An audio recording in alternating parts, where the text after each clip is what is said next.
El hecho ilícito implica que una persona, actuando dolosa o culposamente, causa un daño a otro sin que medie entre ellos una relación contractual previa, lo que obliga al causante del daño a que deba reparar el mismo.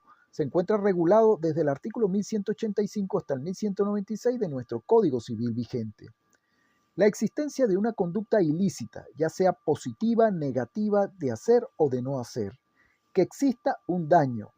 La existencia de una relación causa-efecto entre la conducta ilícita y el daño que tiene que ser una consecuencia directa e inmediata de dicha conducta.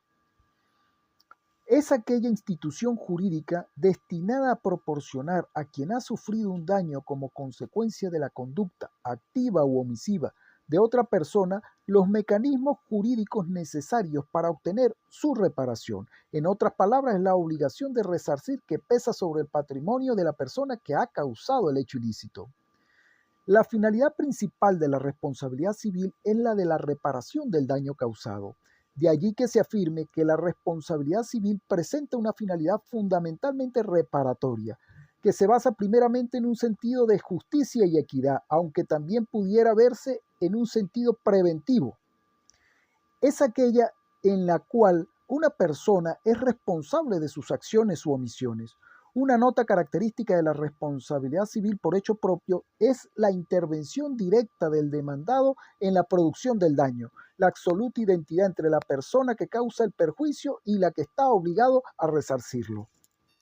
El hecho ilícito constituye una conducta antijurídica y culpable que causa un daño a otro, por lo que la antijuricidad, esto es, ser contrario a derecho, por constituir una situación prohibida por el orden jurídico, es una nota necesaria, fundamental o característica del hecho ilícito.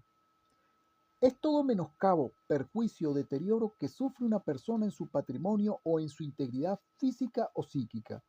La jurisprudencia insiste que no existe responsabilidad cuando no se acredita la realidad del hecho dañoso. El perjuicio constituye el fundamento de toda responsabilidad y debe ser probado por el demandante. La culpa es la inejecución de la obligación por causa imputable al deudor. La culpa implica la voluntariedad de la acción o de la omisión de la que se derivan las consecuencias dañosas e implica una imputabilidad al deudor por no haber sido previsivo o evitado las consecuencias dañosas de su acción u omisión. Se precisa también la culpa del agente, de la cual la víctima tiene la carga de la prueba en el sistema normal o general de responsabilidad por hecho ilícito. A la víctima le incumbe probar el dolo o la culpa del autor del hecho ilícito. Recordemos que en materia contractual la culpa se presume del incumplimiento. Nace del supuesto de que el daño causado por un objeto debe ser reparado por su propietario, no porque el dueño haya incurrido en la culpa, sino porque su cosa, su maquinaria, ha creado un riesgo sobre el cual debe responder. Se configura por el hecho de ocasionar un daño generalmente asociado a una actividad de riesgo. Esto es, que el daño sea consecuencia directa y necesaria del hecho o omisión del agente. Supone que el daño debe atribuirse o imputarse a un sujeto que se adjudica como responsable. Las reglas de la causalidad permiten investigar si un hecho es causa del resultado o no lo es, conforme a las leyes de la física. Son aquellas reglas que hacen presumir la falta de capacidad, la solidaridad o la exoneración de la responsabilidad civil derivada del hecho ilícito, donde podemos hacer mención a la capacidad delictual de obrar del incapaz, a las causas de exoneración, así como también a la solidaridad. El incapaz de obrar puede tener capacidad delictual si ha actuado con discernimiento.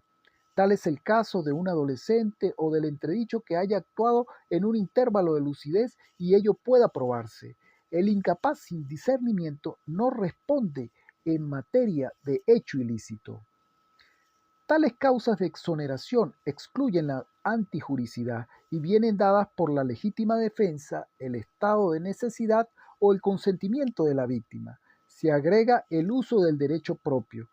Tales causas pueden figurar como eximentes o atenuantes de la responsabilidad civil. Si el hecho ilícito es imputable a varias personas, quedan obligadas solidariamente a reparar el daño causado. Quien ha pagado íntegramente la totalidad del daño tiene acción contra cada uno de los coobligados por una parte que fijará el juez según la gravedad o falta cometida. Constituyen supuestos especiales de responsabilidad civil en que una persona distinta al autor o agente material del hecho ilícito es civilmente responsable por voluntad de la ley.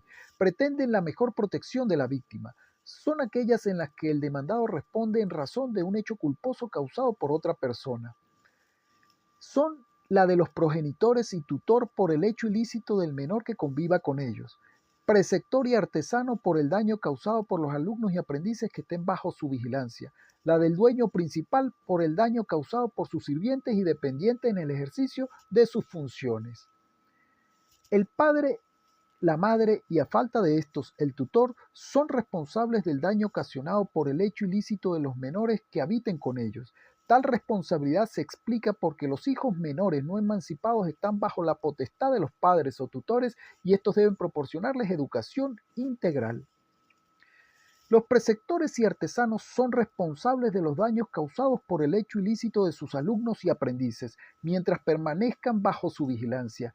Esto se debe a que teniendo vigilancia del alumno le imparte una enseñanza y no una educación. Tiene la función no solo de instruir, sino de vigilar. Está establecido en el artículo 1191 del Código Civil, de conformidad con el cual los dueños y los principales o directores son responsables del daño causado por el hecho ilícito de sus sirvientes y dependientes en el ejercicio de las funciones para las cuales los han empleado.